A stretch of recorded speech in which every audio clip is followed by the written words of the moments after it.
Christian parenting.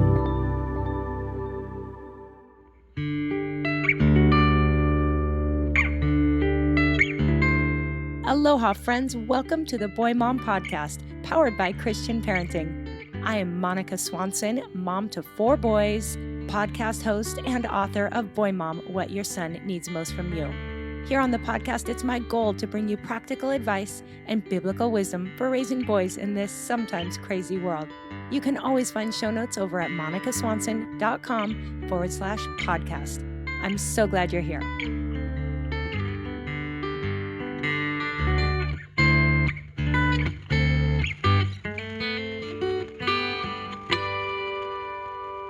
All right, welcome to the Boy Mom Podcast. I'm Jonah Swanson, and I have the pleasure of joining today. So it's super good to be back.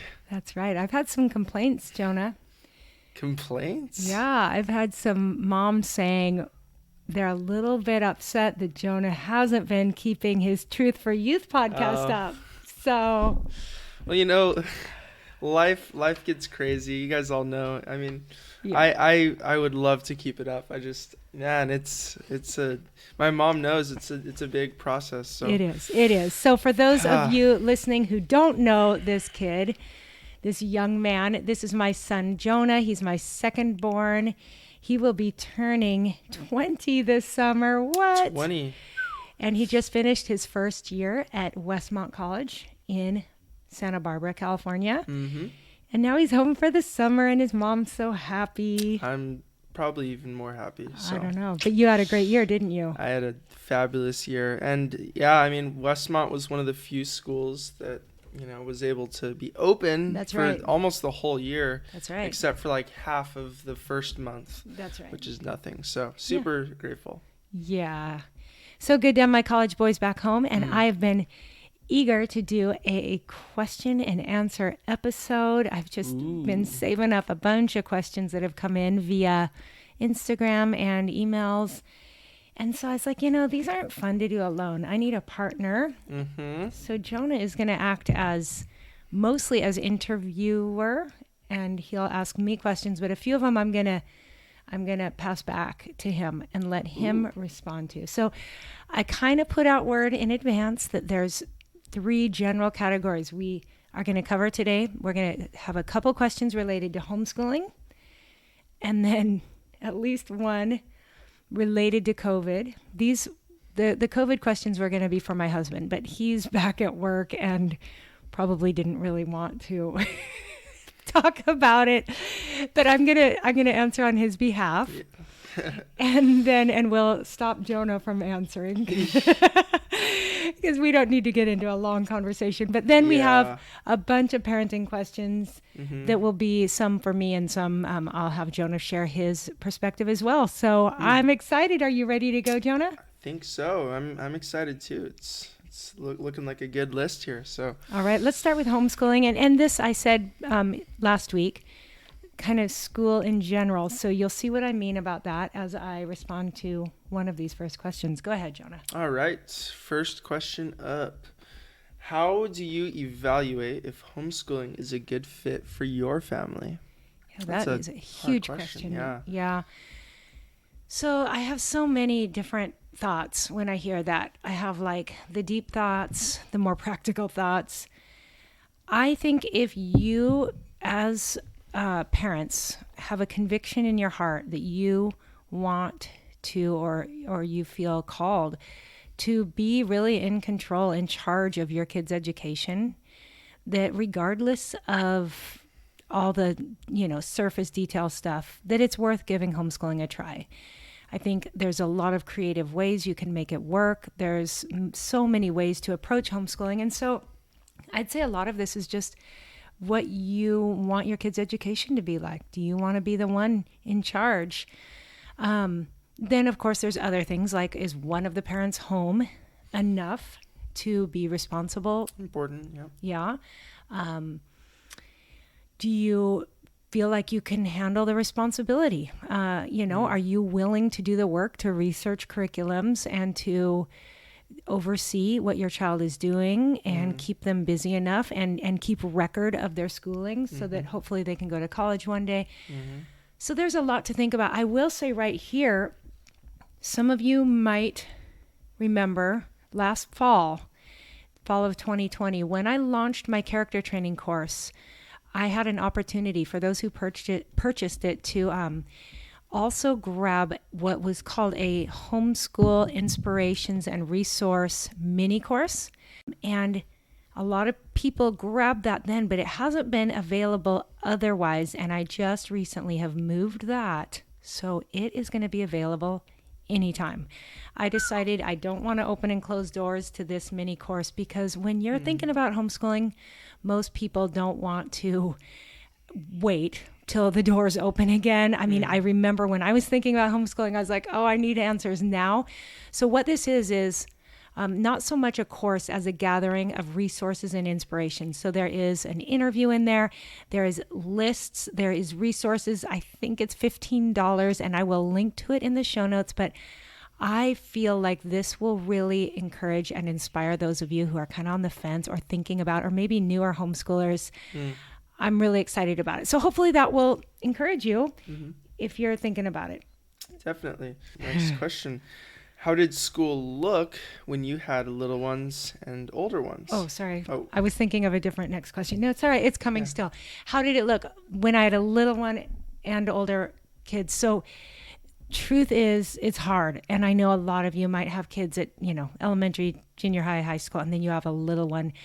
I tried a few different things, but sometimes what I did was hired a helper and had somebody come in at least a couple times a week to play with, take care of the little one while I was with the older brothers, and then sometimes would be around with the older brothers while I spent time with the little one. So having a helper can be really, really a game changer. Not necessary. I went through seasons where I didn't. And you just really have to organize your days. You have to tell the kids what time you're going to be fully available. I mean, same goes when you're working from home. Now that I do that, it is all about time management, which is not my forte, but it's super helpful. Now the one I was thinking of. Oh, okay. How did you decide on homeschool curriculums? Yeah, homeschool. There's a lot out there. There are. That's another place I'm going to point to this mini course that I have available to you, because I share a lot of the curriculums that I have discovered over time, looked into, and feel really good suggesting. But man, the best way to figure out homeschool curriculums is to talk to friends who are doing it, or use something like this mini course. Personal experience is the best. If you can talk to people, what did you like? What did you dislike? And then try a few. And the beautiful thing is you're not set in stone. You can try something, and if you don't like it, try something else. I've said so many times that there really wasn't a curriculum that I didn't like. I liked something about everything we've tried.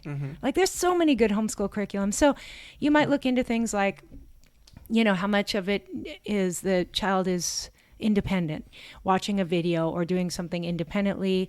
Do you want something where you're sitting with your child all day? And if so, find something that is very, less time on a device perhaps, and more time reading books with mom. And so those are the kind of questions you have to look at your life and what's reasonable and figure out what's going to work for you. And you really can't go wrong. I mean, you're going to find something good because there's so much good stuff out there. I am going to say one more thing on this topic though.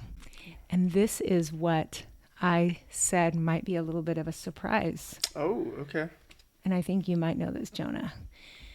Nothing's been set in stone. We haven't made a big decision, but I am actually right now looking into the possibility of Levi attending a little private Christian school next year. And I'll bet some of you are like, what? You're a homeschool family. I've been homeschooling for 12 plus years.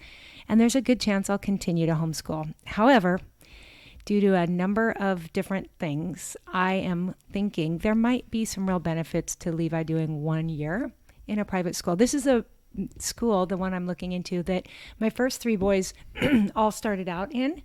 Preschool, Josiah went to kindergarten and first grade at this school. I feel really good about the education and what goes on there, but I don't think it would be a long-term thing, but due to some circumstances, my workload and how how our family's life is going to look next year with Luke doing a lot of traveling for surfing and the other boys being in college. I'm just seeing some positives in that possibility. So I'll keep everybody posted. Again, he would prefer to be homeschooled, and there's a good chance we'll keep homeschooling. But I just thought I would let you know. I think that what we do with our kids in their schooling is so important, that we are prayerful, thoughtful, that we don't decide there's just one way that will work. I would always lean towards homeschooling if you have that opportunity. But there's also a time to say, you know what, right now we need to do something different for a season. And then we want to trust God with that and not be so stuck in what we think is right that we are rigid. Right. Right. And I mean, I think school is what you make of it, homeschooling or public or private schooling. I think, it can be good or bad in every case. There's, you and I both know there's plenty of examples of homeschooling gone wrong. Yes. Like, definitely. So I think whatever you do, it is what you make of it. So I think this next question is for you. Yeah, right? yeah. I'm going to kind of turn this one to Jonah. I might have some thoughts on it. But somebody asked me, she wrote in, do your sons in college feel that their homeschool experience benefited them in college or maybe did not benefit them in some ways? She said that they were homeschooling her son, 5th grade, like Levi, and so much of it is wonderful, but she doesn't have enough experience or know anyone who's done it through high school to know whether there are downsides. And so she acknowledges there's pros and cons to everything, but I think this is a really, really good question. So Jonah, coming from a homeschool life, being in college, what do you say to that? Well, can I start with this? Sure. I was a little surprised. You don't have many friends he goes to a tiny Christian college, Westmont.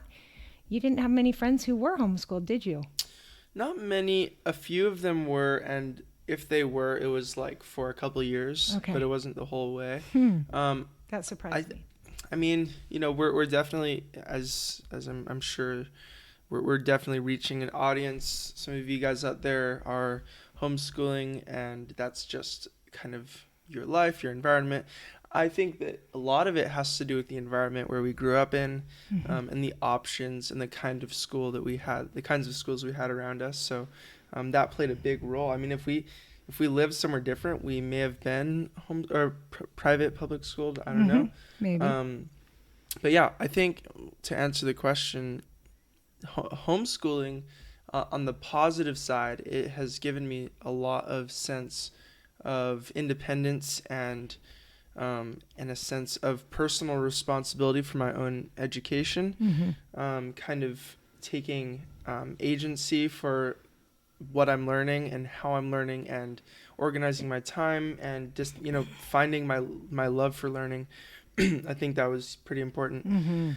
Whereas I heard a lot of people outside of homeschooling, whether it was public or private school, who kind of saw school as a chore and they never really developed a personal relationship with their learning. And, I think it is interesting. Everyone learns at some point on their own time, whether it's, you're taking a little online course for, I don't know, master class or something. You're learning at your own rate, and you always love the learning that you choose and that you do at your own rate, and there's not like a bell that tells you when you're done. I think the learning that you love is the learning that you engage with and you personally enjoy. And I think homeschooling, although it's not perfectly like that, it does help you kind of understand why you're doing what you're doing and how important it is. If done right, homeschooling can turn into a chore too. Right. I was going to say, some people's story is parents who are so involved all the way to the end, whereas due to just my reality, I kind of step back sometime during maybe high school years. I saw you running with things, and I gave you a lot of independence. And yeah. So that's one benefit to homeschooling. I would say another is just, you get to have a lot more control over influences in your life. So this is something my mom talks about a lot, is when you're at school, there's lots of influences, your friends around you who, may or may not be aligning with your values. They may or may not have the same kinds of lifestyles that you have. Whereas when you're homeschooled, you're with your family, there's a lot more control over that, over influences in your environment. And while I think there's pros and cons to that kind of lifestyle as well, I think being able to recognize the world around you is important to be able to understand what makes your world different from other people's world. Otherwise, you're just kind of living in a bubble. So I think it's important to have that exposure. But at the same time, I think, you are a product of your influences and the people around you. So I think homeschooling is huge to help kind of shape who you are, your values, your identity, things like that, right, which will carry you through life. I love that. And I'm thinking too that those junior high and high school years are such formative years and a time where you're really figuring out your identity and all of that. And so by the time you got to college, I'm thinking, and you can agree or disagree, that you had such a secure sense of who you were, that you're more ready to then be confronted with in other influences. Even, yes, you're at a Christian school, but there's plenty of variety of people there. And so temptations and all the things that come with living independently. I just see a college student who has matured well over their years and slowly gained independence would be more prepared to deal with things. Yeah. And I think, one thing along the same lines, I noticed that a lot of believing families, Christian families will see this trend of their kids like going to school, to university, and their kids, walk away from faith, or they, just reject God in some way. And I think a lot of that actually is not what people think, or at least not what a lot of Christians think.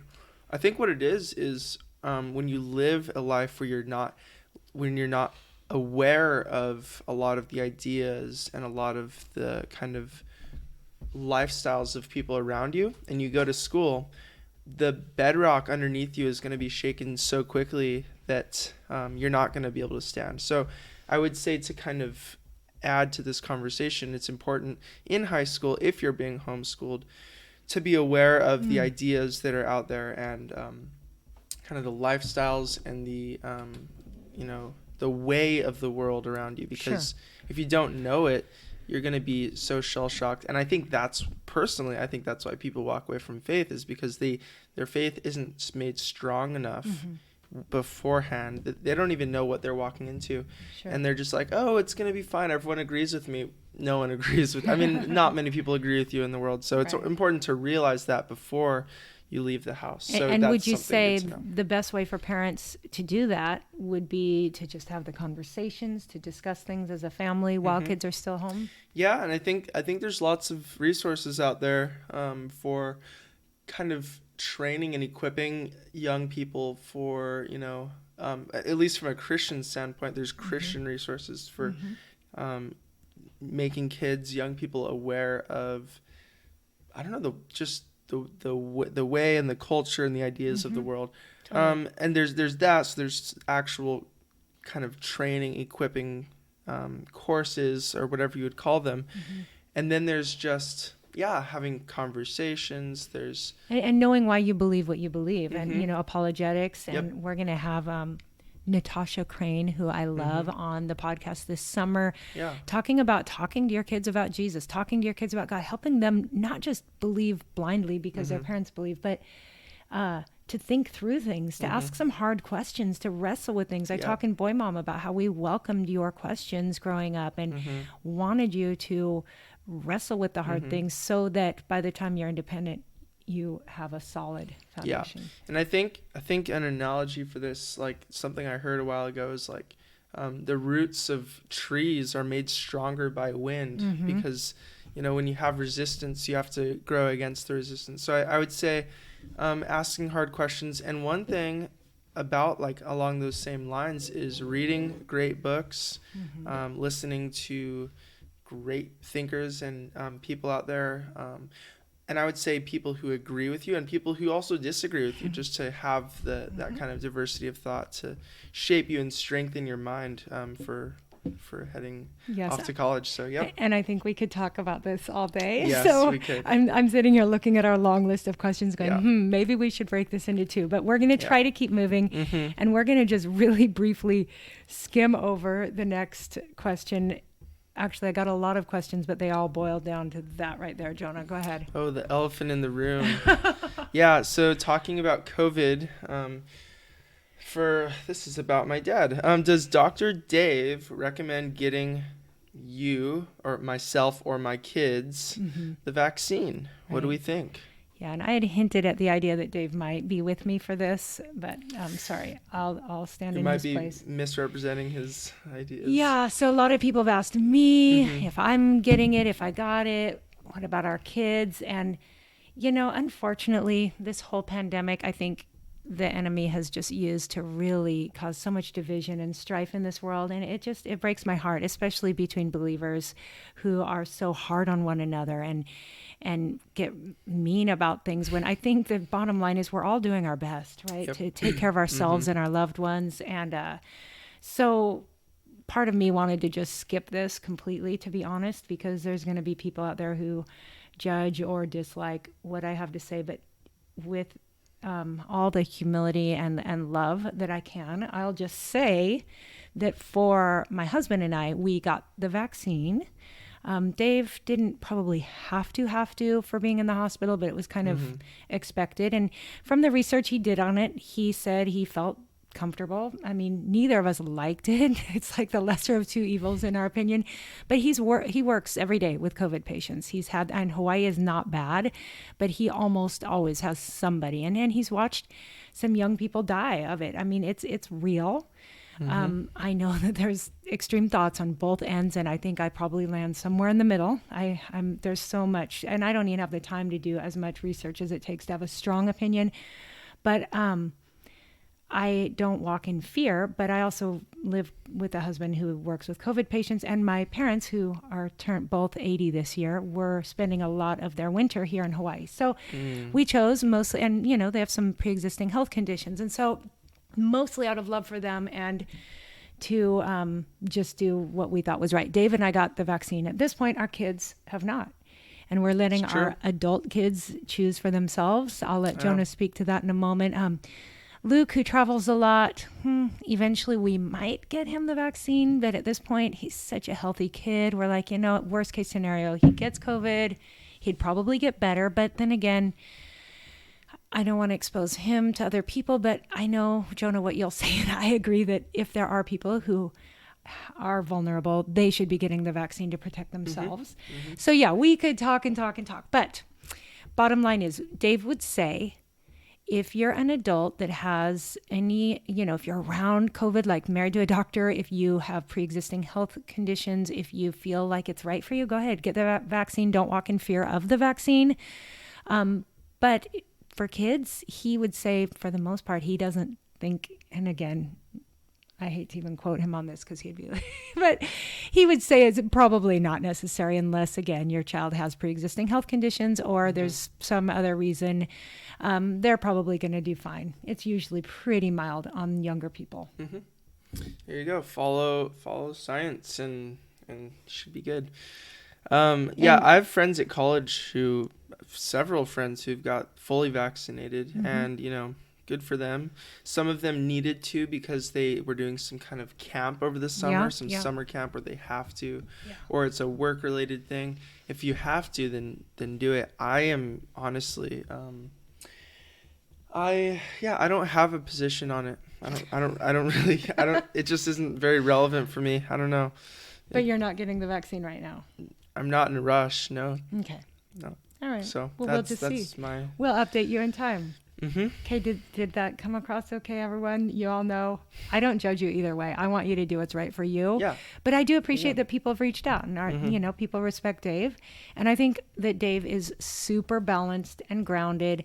I think he has a ton of wisdom. He doesn't get too hyped up in any direction. But he does his research. He absolutely does his research. So there we go. We're not going to talk about masks or opinions. Nope. We're just going to move Waste on of time. and we're going to talk about parenting. Mm-hmm. And I told Jonah there's a lot of parenting questions, but I didn't want to skip any of these. So he's going to throw out a question. I'm going to give a quick answer, and then if he wants to add, fine, but let's dive in. These are all across the board. I kind of tried to move, though, from younger years to older years, sort of. Mm-hmm. So go ahead. Okay, here we go. First question on parenting. What do you wish you had known when your first boy was a tiny baby?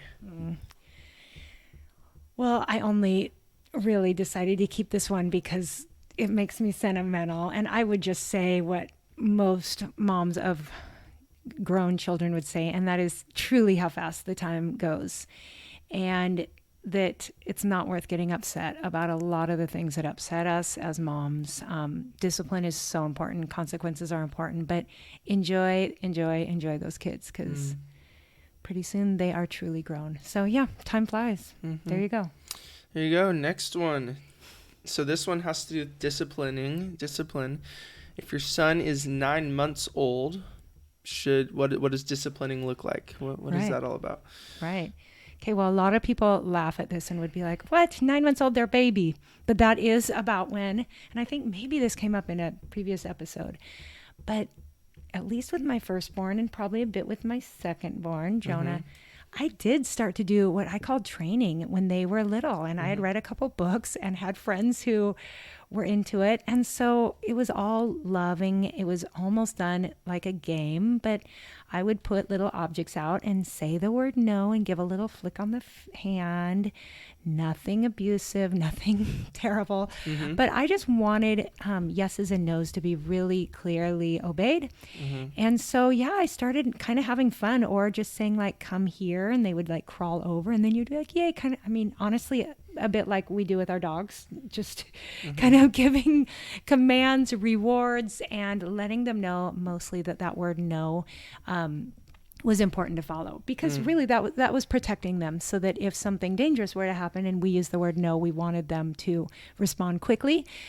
And no doubt my first two sons have grown up with just such a heart of obedience. Of course, all these things at 9 months old were, super simple, but as they grew up, then we added to that conversations and tons of love and laughter. But yeah, I think training young ones is great. I say start now. Hey friends, I hope you're enjoying this Q&A episode with my son Jonah and I want to pause real quick to thank this episode's sponsor, which feels really appropriate for this conversation. This is such a Jonah kind of thing. All of my boys love books like these. It is the Big Questions series of books, and it's put out by the Good Book Company. The Big Questions series walks kids aged 9 through 13 through what the Bible says about some of the big questions of life, such as, why does God let bad things happen? What happens when we die? And how do we know Christianity is really true? These books are written by a Christian studies teacher and school chaplain with experience answering the big questions tweens ask. So you can learn more about these books at thegoodbook.com. Again, thegoodbook.com. Also, I'm going to have a link in show notes and images of the books. You guys, this is the stuff. This is so important in those tween years. Talk about all of the things and use these books as a really helpful resource. I hope you can get your hands on them. And I'm just so grateful for their sponsorship. So again, go to thegoodbook.com and check out the Big Questions series. And now we're going to get back to this conversation with Jonah.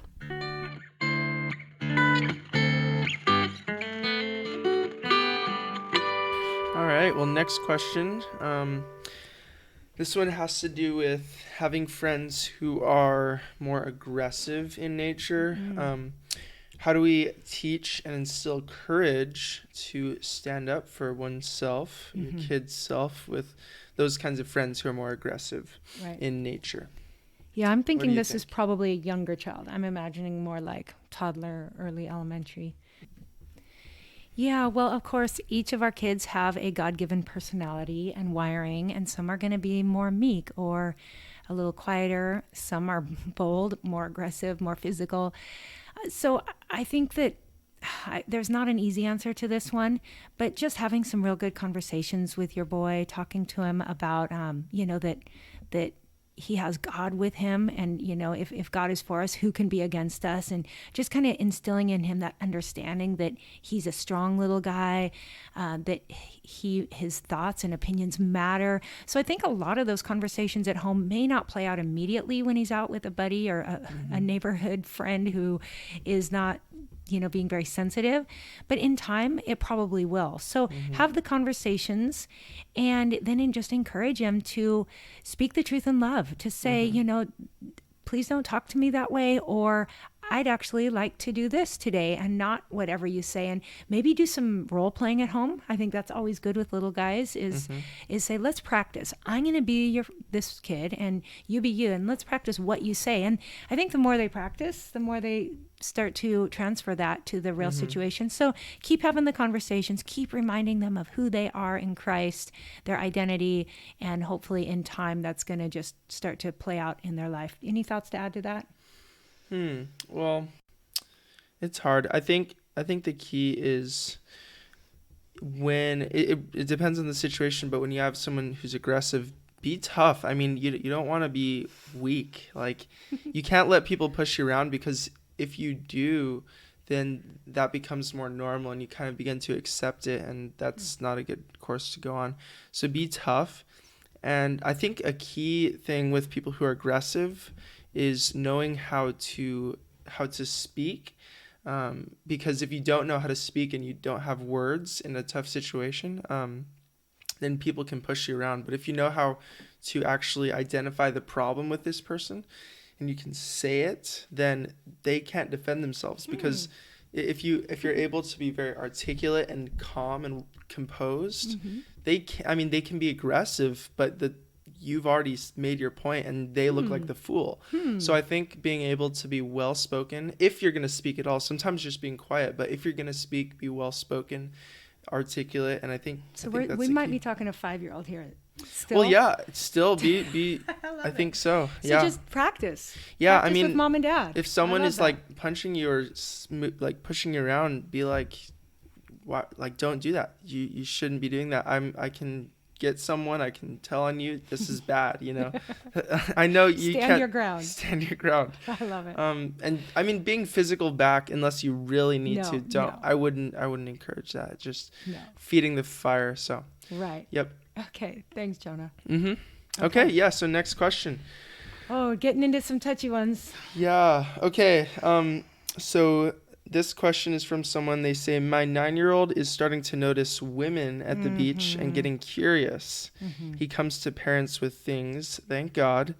But the biggest concern is guiding him in this, as we spend a lot of time at the beach. That's right. So this is, Okay, so I kept this one because it really does represent a few of the questions that came in that related to boys in that 9 through 13-year-old range.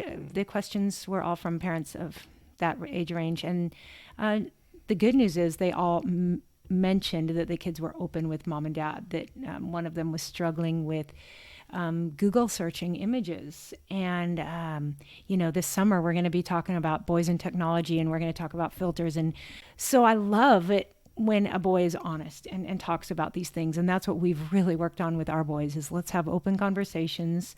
But then, even when you're not on a device, you're at the beach. And here in Hawaii, our beaches are, you see it all, and a lot of skin. So, wow. We're going to talk this summer more. I think you're going to find some really helpful conversations and resources as we touch on all these things. But I'm going to say again and again, conversations. As much as possible, if you can have honest conversations with your kids, talk to them about, like Jonah mentioned earlier, what our world is doing, the direction it's heading, that for every good gift God's given us, the enemy wants to pervert it and twist it and mess it up. And so talk about how if a boy's noticing girls, well, God made you that way. That's okay. There's no shame in that. But now let's talk about what that's going to lead to, which is one day a beautiful marriage with one woman for the rest of your life. And so let's not get ripped off now by allowing our minds to go in places that will, steal from that. Yeah. So conversations, books, scripture, talking about just keeping your eyes and your heart pure, and accountability. I will say here, this is again, Jonah had mentioned influences, but if your son is spending time with somebody who talks about girls, who speaks about women in derogatory or crude ways, that's going to influence them. Even if they don't think it is, it will. So I would say guard your son's heart, the influences that he's around. If he's playing video games or watching something online where that is a part of it, I'd say get rid of it. I would not risk your son being influenced in that way. So anything to add to that, Jonah, from your perspective? Yeah, definitely. I would say one possible reaction from more of the kind of rigid family be like, okay, if there's any of it, it's all bad. If there's any, girls on the beach, just get rid of it completely, purge it out. But like my mom said, it's everywhere. So I think what the best approach is to show that God made people beautiful, and that's a good thing. Kind of like what you were saying, and realizing the good behind that, but then realizing how it's been perverted. Because I think if you grow up with this mindset of like, okay, like beauty is bad, or it's taboo, like dangerous, taboo, then that's not going to be helpful at all. So I think realizing that it's good and then rising above that and saying, no, God doesn't want us to look at women objectively or whatever. That's not how. That's a person made in the image of God. We're supposed to respect and honor them. And if you see someone like that, then that's avoid. Just turn your eyes. I think I've heard stories from Dad where he would just totally avoid that growing up. And realizing that one day you're going to have a wife and you're going to be able to appreciate her beauty, but that until then, just remember that you're going to have a wife and nothing else is for you. So yeah, I think just having an extreme view, like it's totally good, like all beauty is good, all girls are good, to look at and talk about, or completely avoiding. I think there's a middle ground there. So definitely respecting. Yeah, and I think we as parents need to have a lot of compassion on our boys growing up in this world, because it's a crazy, crazy world. And again, this is going to keep coming up this summer, but they are just inundated with images, with this hypersexualized culture that we're raising them in. And so have compassion, and then do your due diligence to, yes, have filters on the computers, and not just that, but be aware of what goes on inside apps, and just be on guard, have the conversations, give them tons of encouragement. And hopefully as they grow up, accountability. We were just talking, Jonah, about how, his youth leader had weekly meetings, and the guys would all hold each other accountable. So those are all things as they grow up that are going to be super helpful. Totally. Ooh, these are some hot topics. My goodness. And we'll just go, I think, to there. Go ahead. We'll just do it. How far are we? We're going to whip through a couple more. All right, here we go. Next question. How do we manage wanting to celebrate and share how the Lord is blessing our kids and their accomplishments with fear of people thinking you're bragging, or fear of making others feel bad? So how do you find that balance? I actually really appreciated this, because that's, always my hesitation when I share the good stuff going on with us, whether it's my boys, are in college, got a college scholarship, or they're doing great, they're happy. Luke's surfing is going incredibly well. And it's just like, I know that not everyone is in a good season. Some people are struggling with their kids. And so it's always like, oh, the last thing I want is to make anyone feel bad or to come across like I'm bragging. For me personally, I feel such a genuine sense of humility. Like, I know how imperfect we are. I know that God has just given us tons of grace, but I also almost always, and I hope for those listening, I've done this well, I really try to acknowledge that we don't know what tomorrow brings. So like, oh my goodness, my boys, they're doing really good in this season, because there could be a new season where something tragic happens. Somebody makes a bad choice. Somebody blows it. Luke could get hurt in his surfing. So I guess I hold loosely personally in my heart. And so I pray that comes out as I share that, like, let's celebrate all the good, but let's be aware that, good parenting makes a huge difference. But in the end, our kids have a free will. And sometimes we're going to do our very, very best, and they're still going to make bad choices. And so for the person who sent this in, I would say, once again, the enemy wants to rip you off, wants to be like, oh, keep it to yourself. Don't talk about it. No way. Celebrate. Enjoy it. Just check your heart. Yep. I think you'll know if you're like wanting to brag, if you're trying to be boastful. But if in your heart you're just super stoked and happy and want to share that, and then be aware of your audience. If you've got a friend who's going through a really rough time, be sensitive to that. And also know that your friend may one day be doing amazing and you might be really struggling. So there's just a humility that I think will come out if it's genuine. Yep. And I always pray, and with Boy Mom, that was my prayer. Anything I do, I just want to be clear that I don't think I'm all that or that we're all that, but we're doing our best. And I do believe that working hard in parenting, there's most of the time a pretty direct blessing, but sometimes it's still really hard. Yeah. Yeah, and I think just asking your motives before you celebrate, like, why are you celebrating? Is it because you're genuinely happy and you want other people to take part in that joy? Or is it just because you want to let people know that you are so good? And is it out of pride or out of genuine joy? Right. I'm gonna add to that again, because I'm thinking as you're talking, this really plays out in social media. Yep. Oh, totally. You have those people that are just like, oh, it's all so good. So, check your motive before you post on social media. Are you hoping to inspire and encourage others, or are you just wanting to brag? Is there an insecurity in you that makes you feel like you have to exaggerate things and make them sound good? Also, I'm going to say, are you willing and available to celebrate your friends' successes? There you go. I was going to say. Yep. And if you love to see your friends doing well, their kids doing well, even when they're doing better than you, imagine that. Oh, it takes a lot of humility. It does take a lot of humility, but work on that and everything. Work on the heart, and hopefully everything falls into place. Here we go. Next question. Almost there. How did I handle boys' friendships, right? That I didn't feel were good for them. We're not building them up in their faith, but instead taking them in a different direction. How do we handle hard friendships? Okay, I'm going to keep this one super short because I do think that I cover that pretty well in Boy Mom. So if this is a question you have and you haven't read Boy Mom, get the book. Get the book.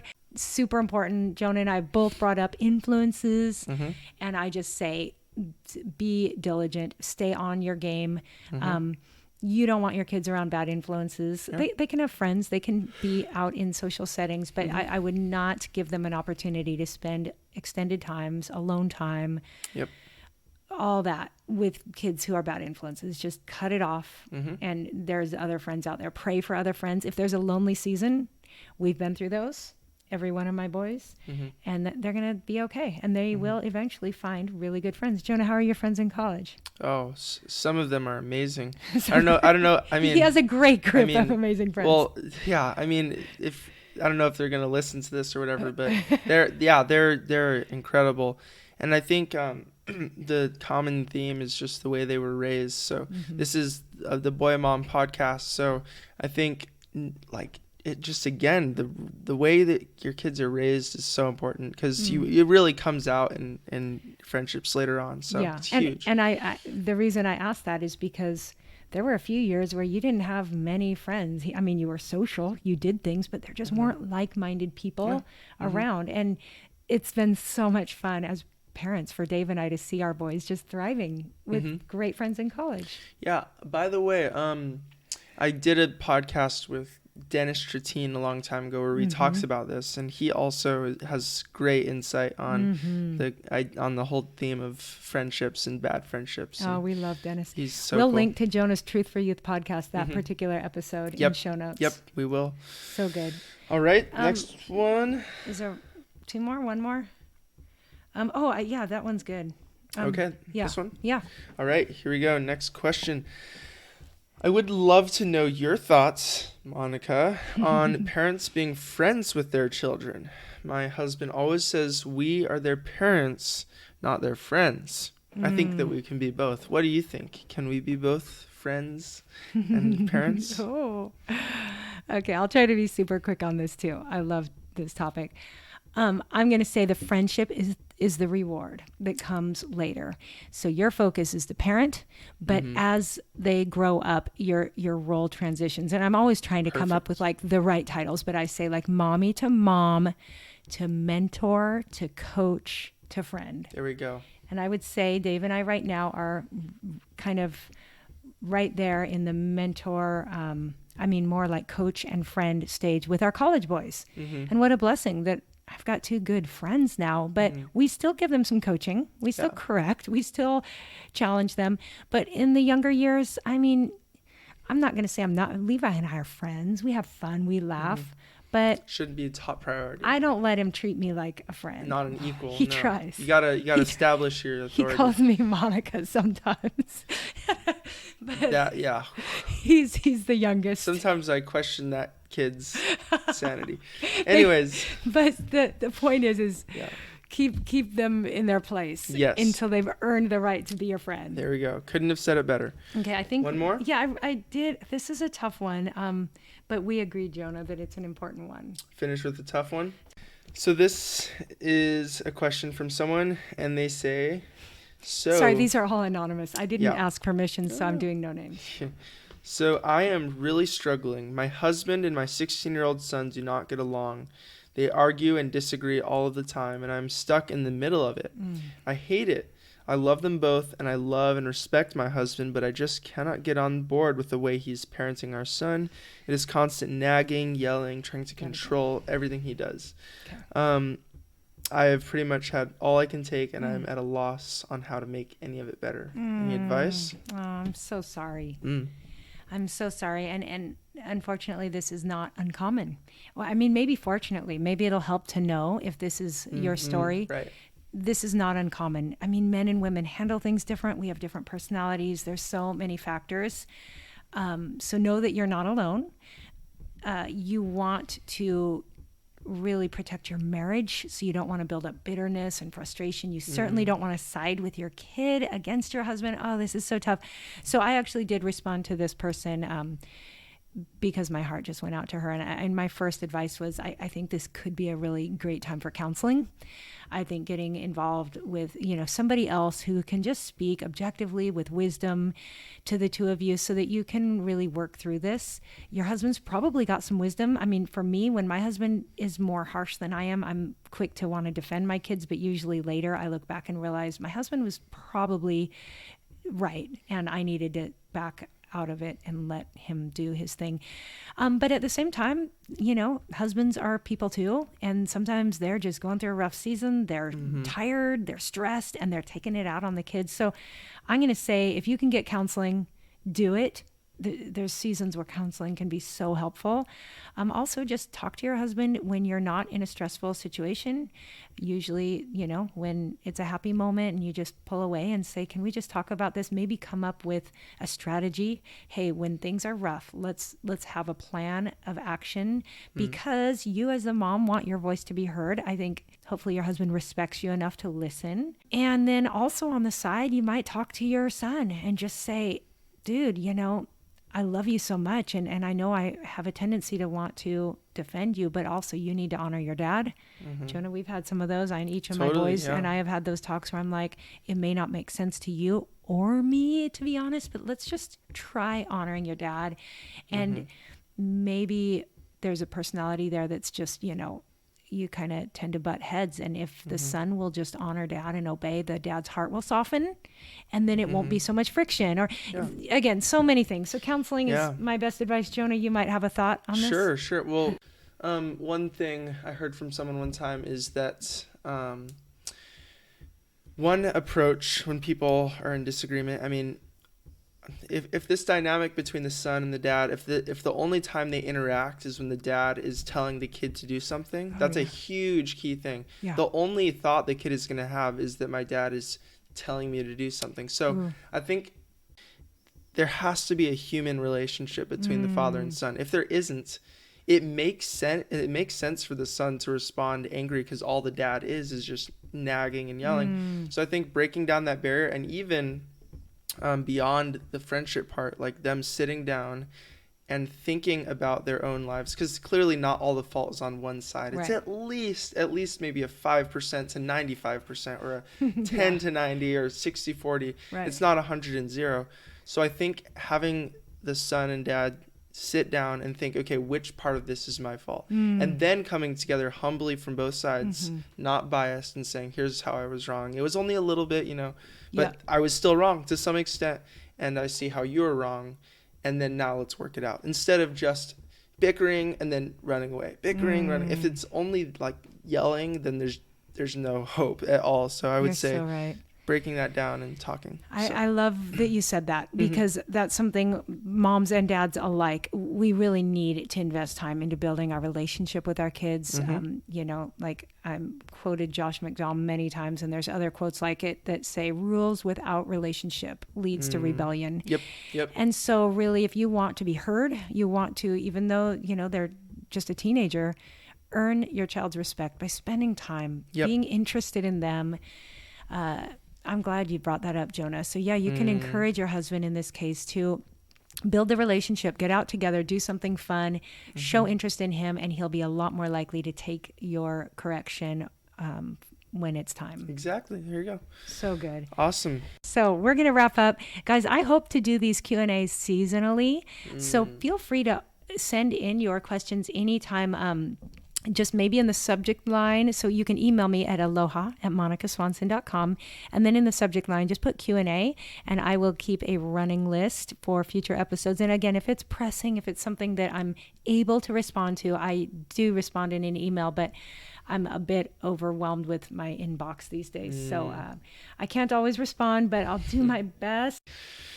Okay, well, guys, thanks for hanging in there with us. That went long, but I hope there was some nugget in there for everybody. And Jonah, thanks for being with us. Of course, it's been forever. I'm glad to be back again. Yeah. All right, guys, thank you so much for listening, enduring with Jonah and I. So hard. Next week, we have an amazing episode coming up, and we're diving into the series on boys and technology. And so the next few weeks are just going to be jam-packed. Tell your friends about it. Appreciate you being here. Jonah, thank you. Of course, my pleasure. And until next time, aloha. Aloha.